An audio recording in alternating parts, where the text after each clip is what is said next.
Rebel Moon, the sci-fi series by Zack Snyder, is a puzzling mess that reads more like someone's concept for a story. What is a hero's journey? Rather than a story in its own right. Nothing is developed beyond the most surface-level idea of what it could be, resulting in shallow characters in an incoherent world. Before we continue, a brief summary. A small farming village on the moon Velt is visited by Admiral Noble of the Imperium. He demands by force all their grain, which would leave the villagers nothing to survive off of. Our main characters, Cora and Gunnar, search for warriors to help defend their village against Noble's forces. There's quite a bit wrong with this setup. Primarily the idea that this dinky-ass village could produce nearly enough grain for a whole-ass army. The village is not only tiny, but they work by hand, meaning they're not even as efficient as a 21st century farm. What's most baffling is that, before coming to collect the grain, Noble razes the planet of Charon to the ground. He sacrifices a planet's worth of food for the food of one village. It's not about money, it's about money. Zack's just tossing ideas together. He wanted a galaxy-spanning tyrannical empire, and he wanted a Viking-esque farming village. It didn't matter to him that they're incompatible. Zooming out on Rebel Moon's world, we have the Mother World, which branched out to conquer and plunder other worlds, creating the Imperium. This galactic empire is characterized as evil, like cartoonishly evil. We're told multiple times that they don't just conquer planets, they destroy worlds, just because they can. When they first came to my world, I was 9 years old. They never asked for anything. There were no terms, only the lust for destruction. Do you know what the Mother World did to my planet? They didn't just destroy it, they tortured every man, woman, and child. They waste time and resources to raise planets, and gain literally nothing from the effort. How the hell does this kind of empire sustain itself? Throwing away resources and making enemies of anyone left standing. How hasn't the entire universe risen up against them already? We're meant to believe a small rebellion formed only after the latest king's death, which is absurd. The Empire from Star Wars is nowhere near as tyrannical and genocidal, yet a substantial resistance formed within 2 decades of its existence. And then you have the individual soldiers within the Imperium. They're no less cartoonish. The soldiers left on Velt by nobles scream at people for no reason, shoot defenseless robots for fun, and damn do they love rape. That's how I like them. Young, strong enough to put up a fight. They don't even try to chat up any women before jumping straight to assault, on their first day in the village. Gang rape. Then you have characters like Belisarius and Noble, whose defining character traits are how they love to kill innocent people. The Mother World's forces were commanded by a young general named Belisarius, who relished the ecstasy of combat. How's the audience meant to take any of this seriously? The Imperium is led by a line of kings that goes back thousands of generations. When the latest royal family was assassinated, the royal bloodline was ended, allowing Belisarius to take over as regent. This doesn't work for obvious reasons. After 1,000 generations, there aren't any other royals kicking around. It's a family tree, not a family line. Belisarius arranged their assassination and pinned the blame solely on Cora. But why make her the fall guy? She's an elite soldier that's totally loyal to him. Isn't she more valuable at his side rather than as a scapegoat? Just frame one of the other elite guards. It's all based on hearsay anyway. The Mother World indoctrinates its soldiers to be enthusiastic supporters of the Imperium's conquest. But part of their training includes encouraging soldiers to find lovers. Someone we would defend with our lives when the politics of expansion became too abstract. That sounds like the opposite of what they'd want to do. If every soldier has a lover, that risks giving him something to care about more than the Imperium. It potentially divides his loyalty. Regardless, the Imperium holds overwhelming military strength, largely due to their advanced technology. For instance, they have a series of robots designed to defend the king. They are nigh invulnerable killing machines, equal to an army by themselves. Which begs the question, why doesn't the royal family have any robots as personal guards? They're supposed to defend the king, aren't they? If they had even one at their side, Belisarius' assassination attempt would have been worthless. Also, these robots are programmed with emotions and free will. They're capable of compassion, joy, apathy, and depression. Being a robot's great, but we don't have emotions, and sometimes that makes me very sad. They can hold strong opinions, and can even defect from the Mother World if they so choose. Designing them like this is a horrible idea. Why would you program a series of invincible murder bots to be capable of turning on you? Not a great plan. On the topic of overpowered tech, the Mother World can apparently bring people back to life. Why wasn't this attempted on the king? If Belisarius disposed of his body before this could be done, why is no one suspicious that he did so? Also, if they have the technology to revive the dead, why is the princess's ability to revive the dead considered so amazing and special? And then there's Imperium tech that's just plain baffling. Stuff that Rebel Moon doesn't even try to explain. Like, why are the spaceships fueled by coal? Why do so many of the soldiers use lightsabers instead of guns? And why is there a giant, seemingly living face in the engine room? Oh my god! What's wrong with your face? Given the overpowering might of the Motherworld, are we to believe this tiny village has any chance of survival? Because they don't. Many characters, such as Cora, the elite soldier, and James, the robot designed for war, resolutely declare that it's impossible to win. This place is already lost! My forces against the king's gaze. That's suicide. I'm sorry. It's impossible. You must know you cannot win. And it's easy to see why. They're ludicrously outgunned and hysterically outnumbered. The only reason the village survives is because of plot armor, contrivance, convenience, and the inexplicable tactical stupidity of Noble. The biggest example of his incompetence is in part 2. By this time, Noble no longer gives a shit about the grain. His goal is to kill the rebels and take Cora alive. This means they could have obliterated the village in an orbital bombardment right away, because they don't need the grain. Yet Noble doesn't seem to remember this until it's too late. It's the grain. Look, they piled it against the building so we can't destroy them. Once we have the Scoutgiver, we'll return directly to the Motherworld. We won't need the grain, will we? Destroy it. Noble could have instantly won had he threatened to blow the village to Kingdom Come if Cora refused to surrender. What can the village do in that situation? As you can see, Rebel Moon's setting is kind of a mess, but the characters that inhabit this world are no less incoherent. Before we delve into the characters individually, you should understand the peculiar ways Rebel Moon handles things like character traits, development, and relationships. It uses obnoxiously clumsy exposition to tell the audience about its characters, rather than simply letting their actions speak for themselves. Whether it's a character expositing his own traits and backstory, The very idea of love, of family, was beaten out of me. I was taught that love is weakness. I don't know how that will ever change. I'm afraid our compassion, our kindness, our very joy died with that young girl. They had trained me, broken me, and rebuilt me in their image. I'm only telling you this so you know who I am. I'm more of an opportunist, you might say. I was the loyal daughter of my adopted father. I could not betray him or defy him. But the sound of that name, as you said, lets me feel, even in the smallest way, why I exist at all. I thought dying in battle was all I wanted. Fighting for something. I think I was wrong. I don't think I want to die at all. or a character expositing someone else's traits and backstory. Tarek, for instance, his world enslaved. Then there was Nemesis, her whole family slaughtered.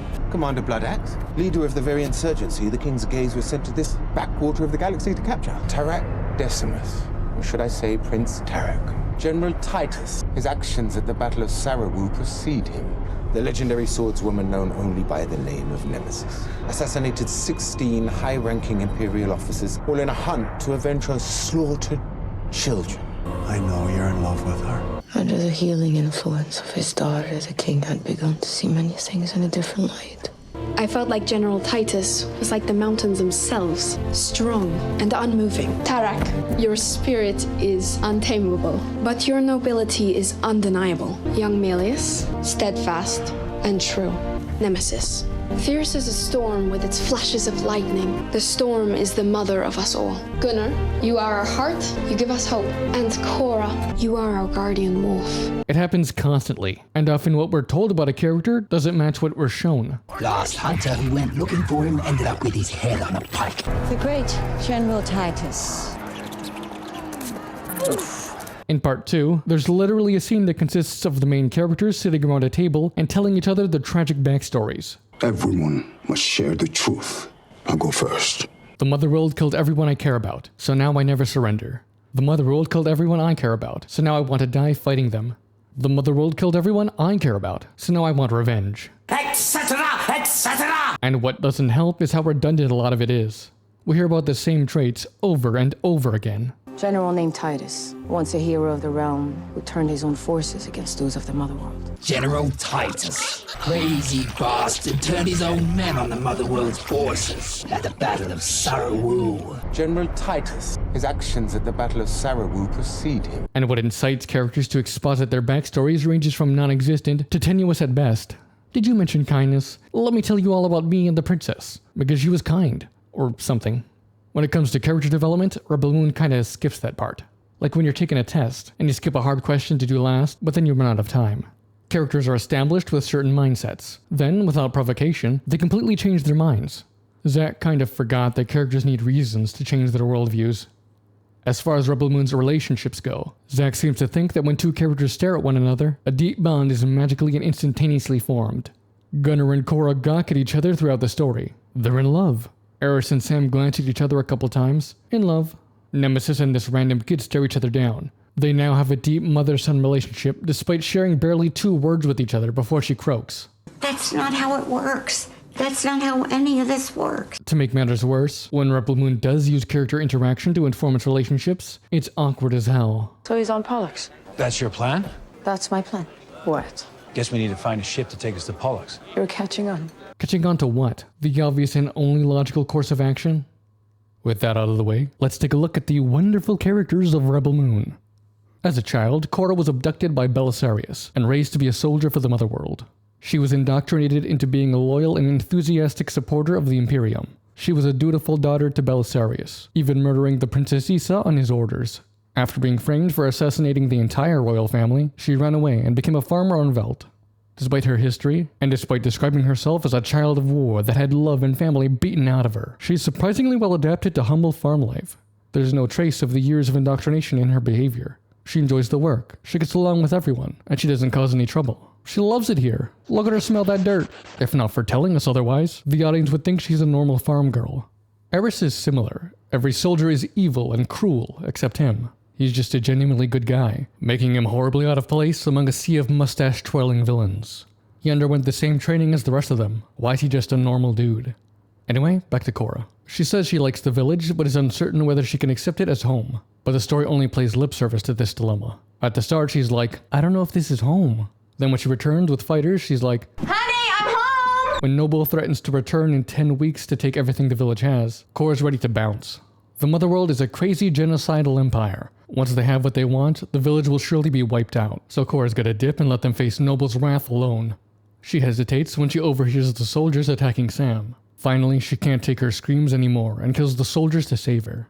This somehow convinces Cora to assemble a team of warriors to fight off the Motherworld. But why? Nothing about the situation has changed. Noble will still return, and he's still gonna kill everyone. There's no catalyst for Cora's change in mindset. In fact, this proves her an idiot. With the soldiers dead, the villagers can now flee. Why remain to fight in a doomed battle when they can all get out of Dodge and live? No one even brings up this option. And this isn't the only stupid thing Cora does. Most of her decisions prove to be strangely inept. She enters a shady-as-fuck bar and announces to the room of criminals that she's looking for Titus, the disgraced general who turned his back on the Motherworld. What are you doing? And then the even shadier-as-fuck Kai, a self-proclaimed opportunist, agrees to help them even though they don't have much money. And then she falls hook, line, and sinker for his supposed redemption, getting them all captured and nearly killed in the process. Isn't she supposed to be a former elite soldier of the Imperium? Why is she so naive? And that's just the tip of the iceberg. She doesn't think to fight the bounty hunters to free their rebel contact. She risks selling them all into slavery for a guy she just met. She forgets the Motherworld can bring people back to life. She doesn't try to recruit James until the 11th hour. She tries accepting Noble's deal when she knows he never makes good on his promises. She wanders around the enemy ship with nothing to conceal her identity. But nothing is dumber than her plan to save the village. Rather than prioritize getting as many men as possible from the rebellion, she wastes time collecting individual warriors on Kai's suggestions. In the end, she returns to the village with 4 additional fighters, and somehow thinks they have a chance at winning. It doesn't matter how skilled your warriors are. If it's 50 villagers against 1,000 trained soldiers, you can't win. But thanks to a lethal dose of plot armor, they somehow prevail. Morally, Cora is questionable at best. She murdered the princess and decided to run away instead of facing justice or exposing the truth about Belisarius. She was willing to leave the village for dead at the first sign of trouble. She lies to the rebels about why Noble is targeting their village, and she kills medics and stokers without hesitation. She's not a great person, yet Rebel Moon tells us she is. I was just trying to help. Yes, but it's not natural for some. This for you. You saved Sam without hesitation. This is Cora, doing nothing as Gunnar saves the child they're talking about. And see that? That's Cora hesitating to save Sam. Sindri, the leader of the village, stubbornly adheres to his moral principles. He thinks it would be wrong to supply the Motherworld, so he refuses to sell to Noble. But when it becomes evident that Noble won't take no for an answer, Gunnar tries to make an offer. He fumbles a bit, earning Noble's suspicion, but starts to smooth things over when Sindri, the stubborn mule that he is, says, "Fuck that guy, don't listen to him, we have nothing to sell you." This obviously proves him to be a liar and gets him killed. He died refusing to bend his principles, even with the safety of the village at stake. Honestly, it's kind of a dick move, putting everyone's lives at risk for his own moral gratification. But the story never acknowledges this and quickly forgets about him after his death. When Noble arrives on Velt, he acts friendly and amenable. He wants to buy their surplus grain, and is willing to pay triple the market value. When it's revealed they're intentionally lying about how much surplus grain they have, he kills their leader and says he'll be back in 10 weeks to take everything they have. Based on how Noble conducts himself in the rest of the story, he always intended to forcibly take everything. So what was the point of pretending to negotiate a deal? The result is this extended back and forth that doesn't actually reveal anything about his character.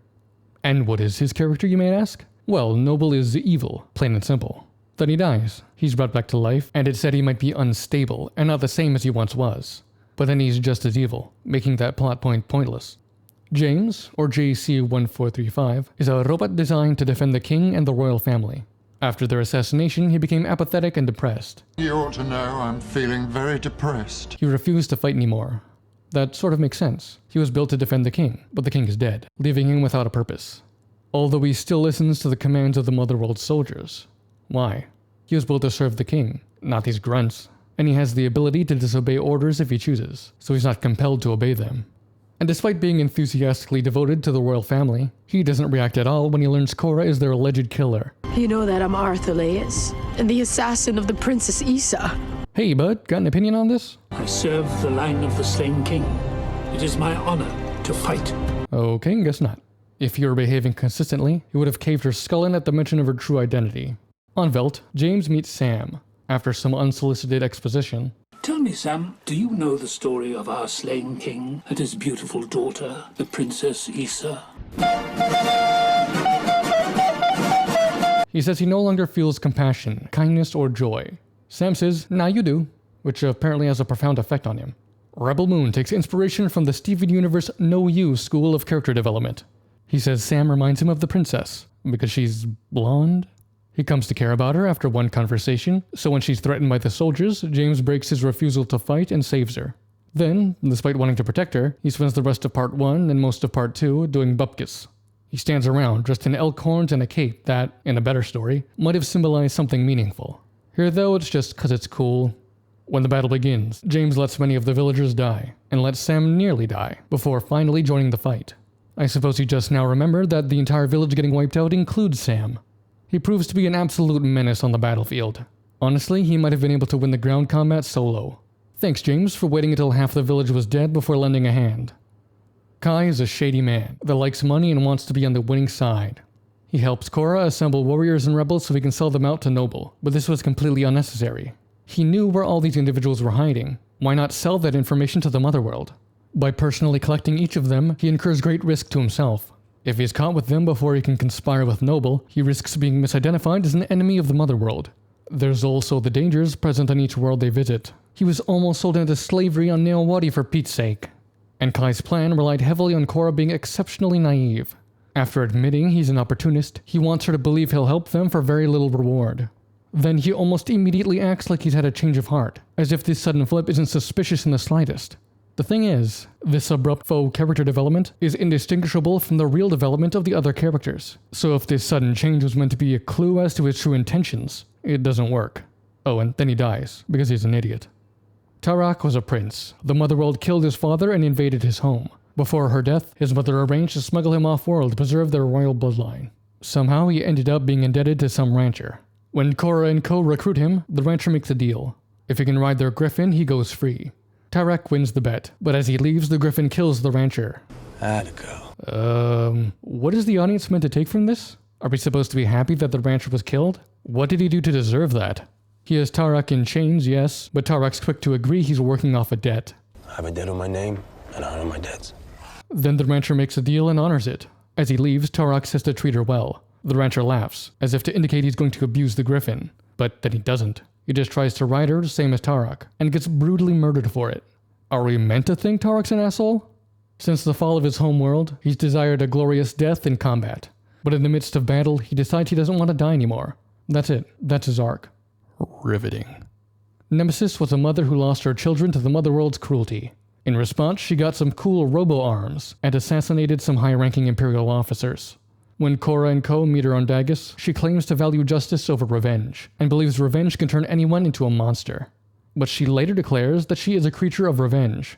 It's not clear what this means. Does she think she's a monster? She never does anything monstrous. She doesn't even commit any acts of revenge. When she gets to Velt, she's told, "Wow, you're really like a mother, you know," despite doing nothing motherly in the slightest. She dies protecting the women and children that should have been evacuated before the battle, sharing her last moments with a child she's barely interacted with. I guess this is supposed to be cathartic. She lost her children but gets to act like a mother again? It doesn't work. And how any of this relates to revenge is lost on me.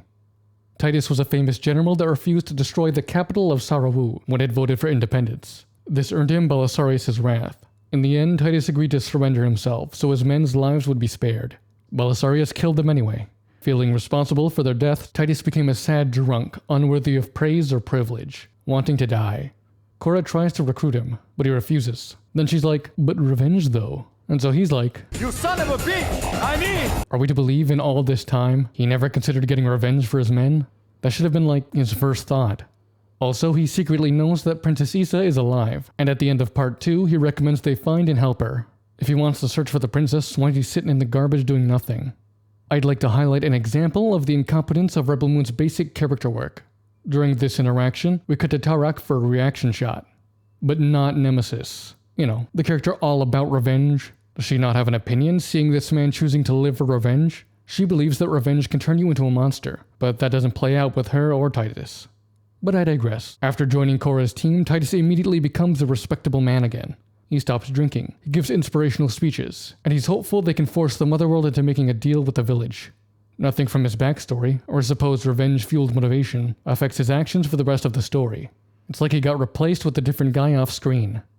Milius was enslaved by the Motherworld and liberated by the rebels. She became determined to fight with them against the Motherworld, willing to die if it meant an honorable end. That's it. Despite being a prominent character, she gets nothing. She has the inkling of a solid motivation, but nothing in terms of growth or personality. She's just kind of there. The same goes for characters like Sam and the Blood Axes. They're not characters so much as props the story uses to push the plot. I've saved Gunnar for last because he's the best character, in that he has a character and it's coherent.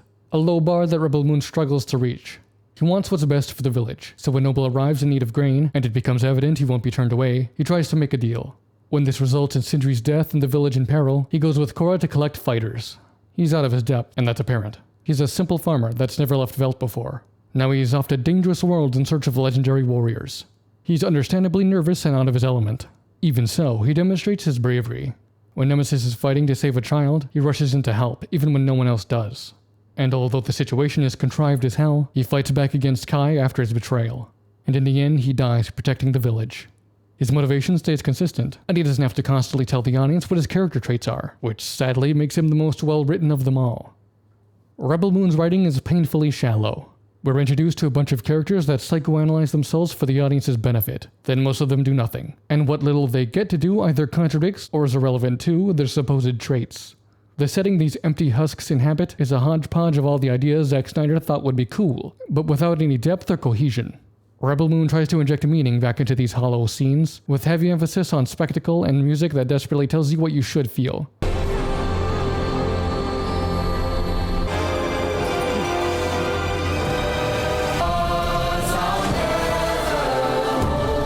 But it's like putting icing on a heap of flour. You can dress it up all you want, but it's still not a cake. Because of these major missteps, Rebel Moon relies on things just sort of happening, one after the other, with only a tenuous logic at best to connect each event.